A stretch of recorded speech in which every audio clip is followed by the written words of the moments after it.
So what we're going to talk about is something that sounds really, really terrible, that actually is not as bad as most people think it is. It's the concept of connotation and denotation. Otherwise, what is actually meant versus how it's perceived. So we're going to talk about it in a good way, but consider it prospectively in a bad way, because that's the way society, that's the way the world sees it to be. We're going to start with the word encourage. When you want to encourage somebody, what are you actually doing?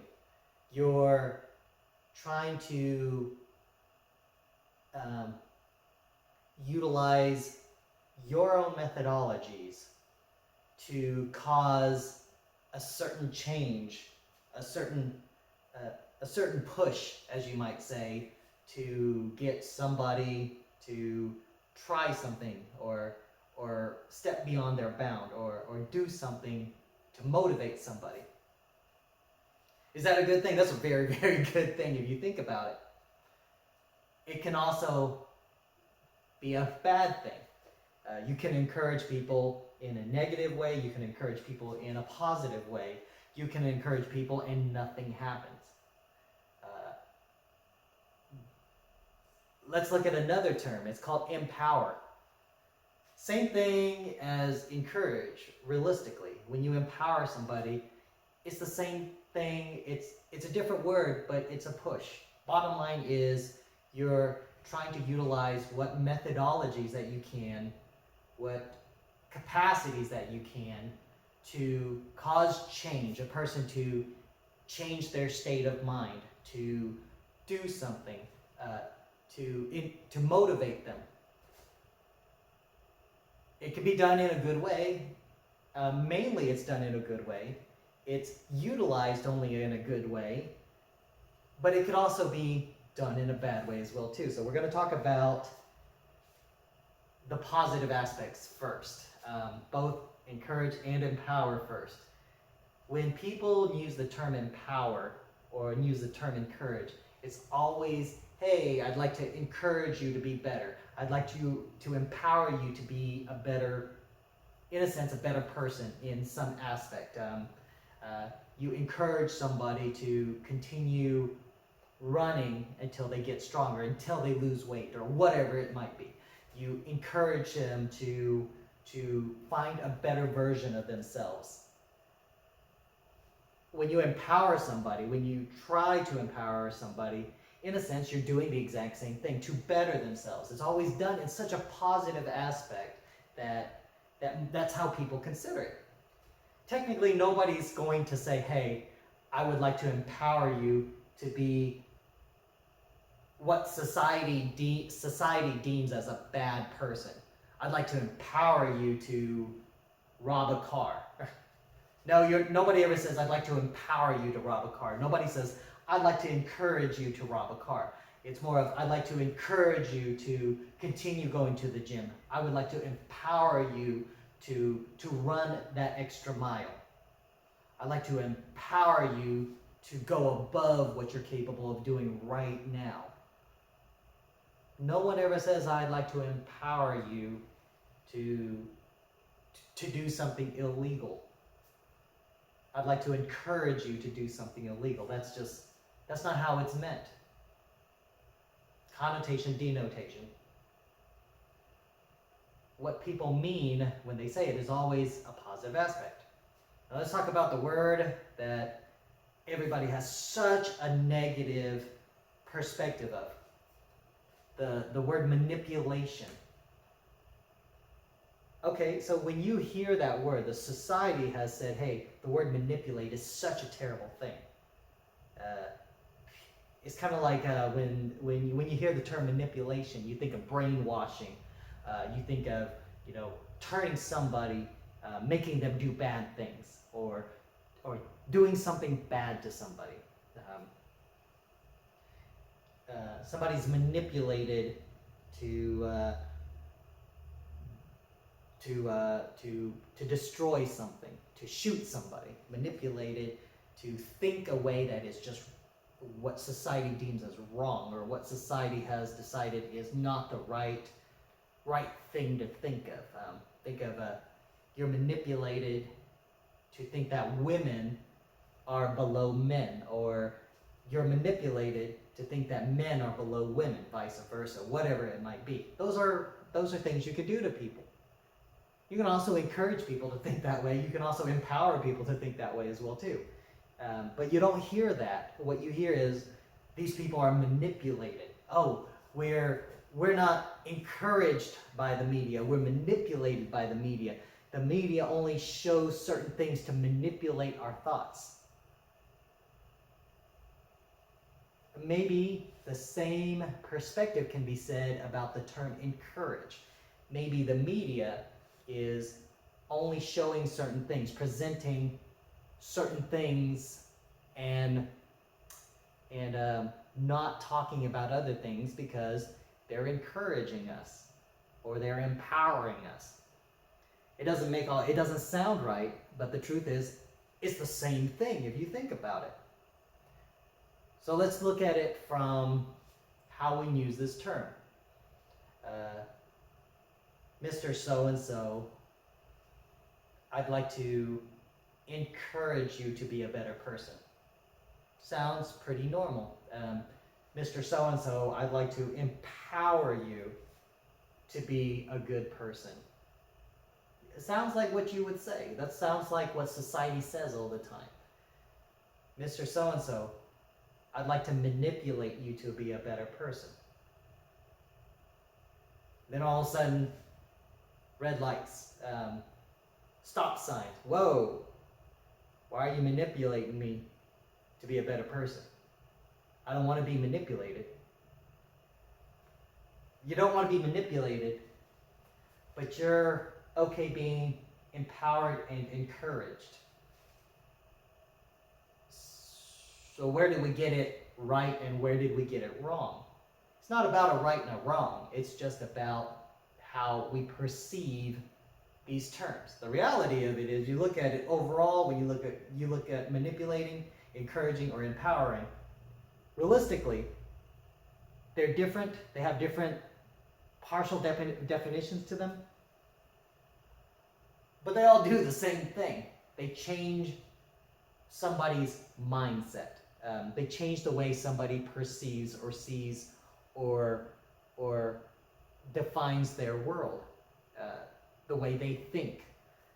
When you empower somebody, the push is what? To cause somebody to believe that this is going to make their life better. When you manipulate somebody, you're going to change their mindset. Not necessarily good or bad, for the better or for the worse, but you're going to change their mind to believe something else. Well, let's just look at somebody who knows that smoking is bad, who is aware of the repercussions of smoking a cigarette every single day. And they're happy with that circumstance. So you can empower them to quit smoking, because technically quitting smoking is going to make their life better.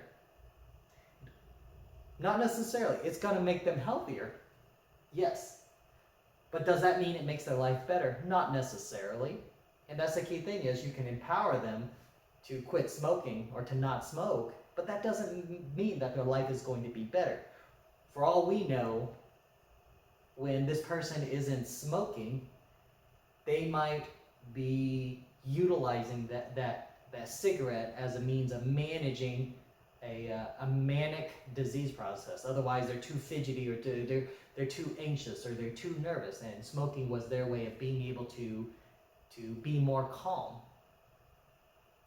And they're happy with that because they recognize it may be a cost to their length of their life, but it's provided them better productivity. It's allowed them to function in life. So does that make empowering somebody to quit smoking such a great thing now? That's the perspective side of it, is you cannot necessarily assume that empowering somebody to do something is going to be a good or a bad thing to them. It is just something. It changes their mindset. It causes them to change their life, their way of doing things. Similarly to when you manipulate something, let's just say a dog is manipulated, what are we doing? Long story is the Pavlov's dog thing from hundreds of years ago, or 100 years, whatever it was a long time ago when Mr. Pavlov was alive. What he did was he manipulated a dog through constant conditioning of this dog's brain. Is when it heard a bell or so, it knew that food was available, so it'd go towards food. To the extent where there was no food, they'd ring the bell and the dog would still come anyways, yada yada. Okay, so let's use that as an example here. Cognitive conditioning. It's manipulation, bottom line is you're manipulating somebody's mind. If I were to come and wake everybody up at 5 o'clock in the morning, a whole group of people at 5 o'clock in the morning, make them rise every single day at 5 o'clock in the morning, that's conditioning, that's manipulation. That waking up, the alarms, the bells, the screaming at them to wake up, that's the encouragement. Part of the yelling or so and all the things you say and do, that's empowerment.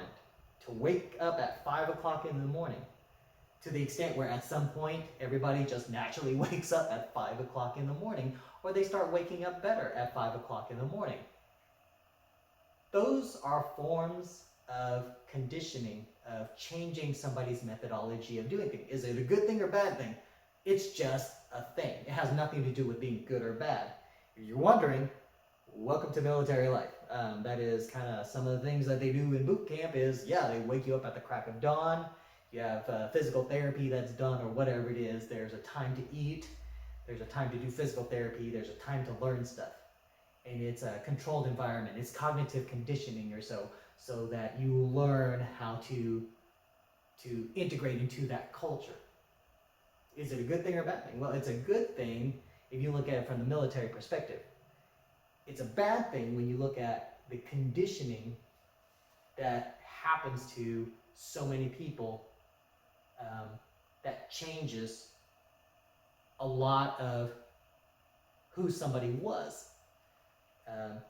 Purposefully changing them, and supposedly, and the idea is to technically make them better, more controlled, more defined.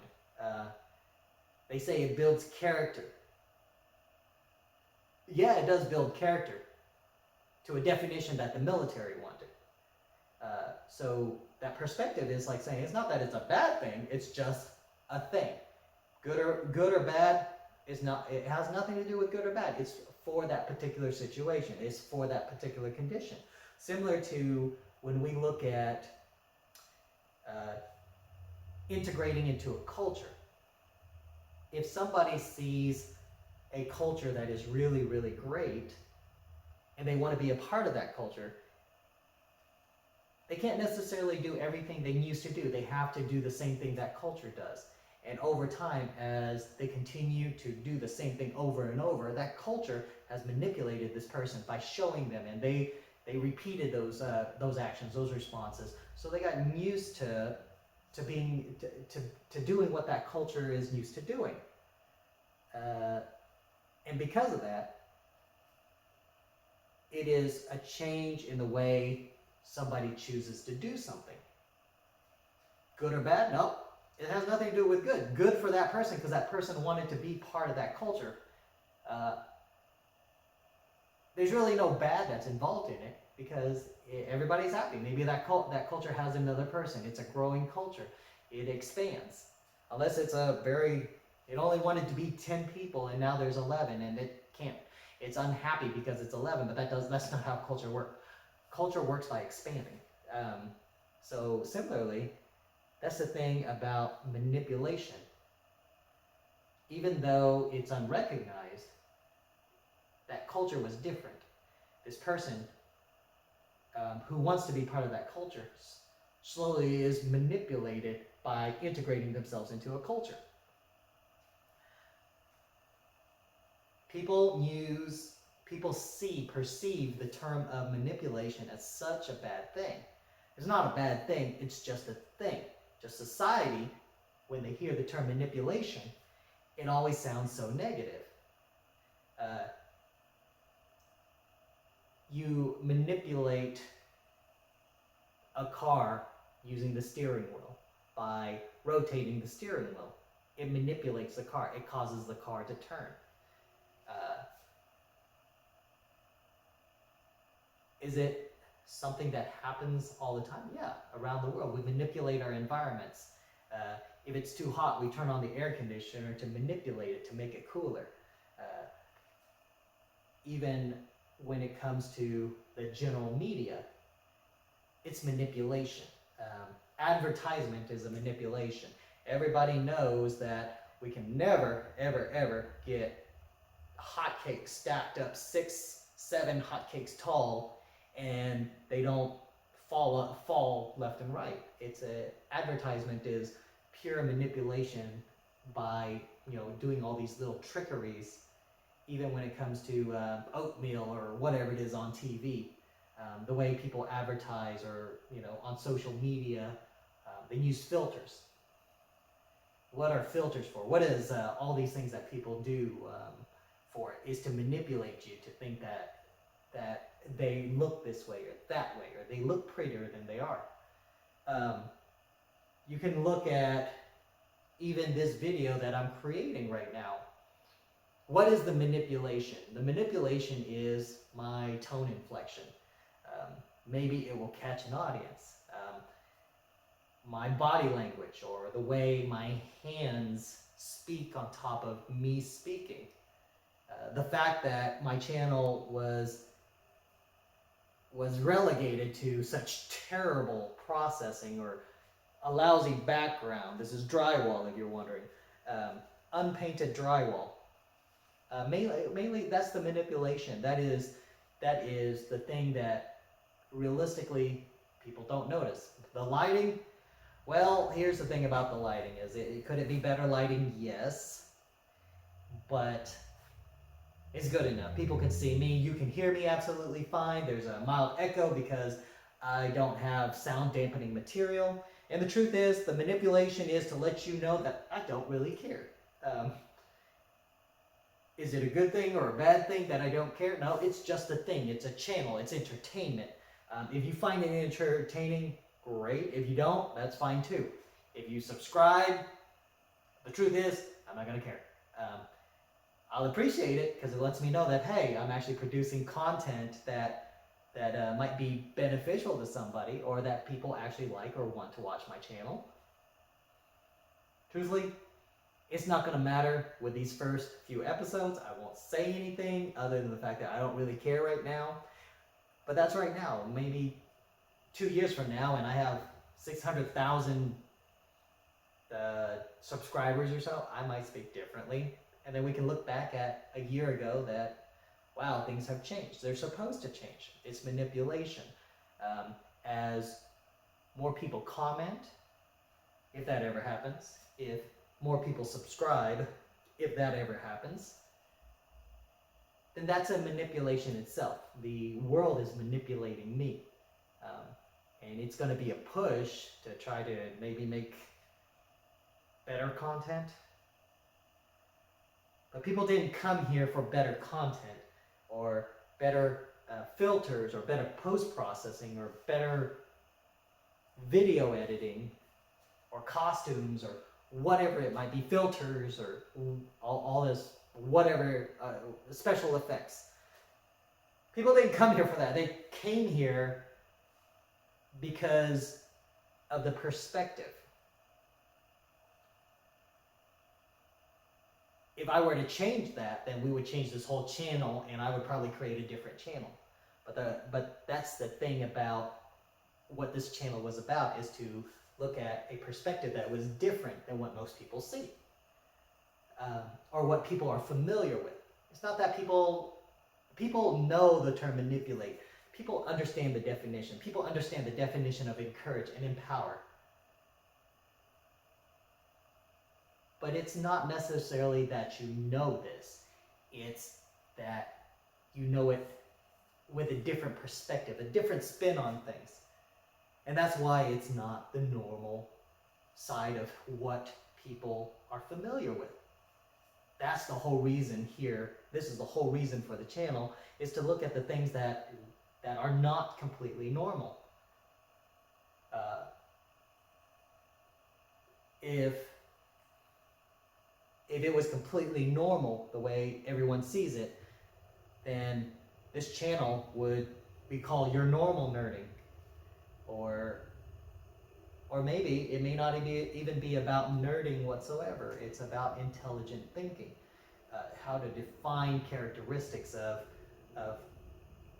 changes to a perception, about appropriately evaluating things, or maybe helping to grow the capacity to perceive things so that you're not stuck doing what everyone else does. Everybody thinks the same way. Everybody, a long time ago, I had this one joke that said, hey, you know, I asked somebody, why did you get a tattoo? Well, I wanted to be different. So I asked them, you got a tattoo because you wanted to express yourself, you wanted to be different, and they said yes. Like all your friends who have tattoos? And they thought about that for a second. And they realized one thing is, they weren't much different. They were integrating this person was integrating themselves in their circle because of that subconscious peer pressure itself. Welcome to manipulation at its finest. Subconsciously, you don't even realize it's happening, but it did happen. I'm pretty sure that my world, I have been manipulated over and over to like certain things, to be comfortable in a certain environment. I know that I like a temperature of my house to be a certain temperature. Can I manipulate my body to like another temperature? Yeah, if I set it to a different temperature and I deal with it for a year, my body's going to get used to that temperature and it's going to adjust to that, and I'm going to want that temperature instead, and I'm going to be more comfortable in that temperature. But right now, I'm okay with it because it's efficient, it's not environmentally unfriendly, I don't have to use a lot of electricity to keep the temperature of my house at a comfortable level for me. So in the end, it's a good impact. I know that if my temperature of my house was 2 degrees higher than it is right now, it would be more environmentally unfriendly. If it was 4 degrees or 3 degrees colder than what it is right now, actually it would be extremely environmentally unfriendly. So it's a good balance.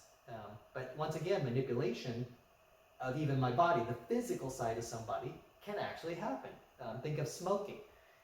As you smoke, the nicotine, the smog, the gunk that goes into your lung, the nicotine that enters your body, over time your body gets used to it. It gets accustomed to it. Your body compensates for it. So you're manipulating your body over time with nicotine, with tar in your lungs, and your body adjusts to it. And then all of a sudden at some point, because your body is used to that nicotine, it's all of a sudden got a habit. Got a habit. It's called an addiction. It's called a habit, whatever you want to call it. You know, technically, I think the U.S. calls it a disease. A disease by choice. But once again, it's still the disease. But when you look at the perspective of it, it's still a form of manipulation. That's actually something that we physically do, regardless if it's going to the gym an hour a day. Over time, it's manipulating your body. Eating healthy food when your body isn't used to having junk food. It's manipulating your body. It's going to be a good manipulation because it'll make your body healthier overall, but it's still manipulation. It encourages your body to change, and it gives the resources. It empowers your body to be better. But it's still, once again, when you look at empower, encourage, and manipulate, they have different definitions. They do different things, but they all cause change to occur. So is it the perception that the term empower and encourage are positive and manipulate is negative? Yes, it is all perception. I use those terms interchangeably, and sometimes I forget that in public I should use the term encourage or empower instead of manipulate. And in front of people sometimes I says, hey, I'm going to manipulate you for the next 6 months, and in the end, because of it, you're going to be a better nurse. You're going to be okay with it? And they have to think about it for 1 second, because they realize, wait, you're going to manipulate me to be a better nurse? Yep. And I was like, yeah, whatever. It's all the same. Whoa, you want me to say encourage you or empower you? Okay, make you feel better. Here, over the next 6 months, I'm going to empower you and encourage you to be a better nurse. And they're going to ask you what? They're going to say, hey, because I'm going to train you to be a better doctor, nurse, engineer. Then why'd you use the term manipulate? What do you think training is? As you train, you get better at something. That's the whole point of training, is to do something over and over again until you get better at it. So I tell people, well, no, it's the same thing. Manipulate, encourage, empower. In the end, you're going to be better. Who cares? Just some people say it differently. If you don't like it, then in your mind, in your imagination, in your perspective, in your bubble, whatever you want to call it, well, change the term manipulate to a word that you actually like. Encourage, empower. They're all interchangeable, like 90% of the time, 80% of the time. So choose a word that works well for you, regardless of what somebody says. And if you change the word and you still don't like what the result is going to be, I would say distance yourself from that particular environment, that particular situation, or that particular person, whatever it might be. Okay, that's all I got for perspectives.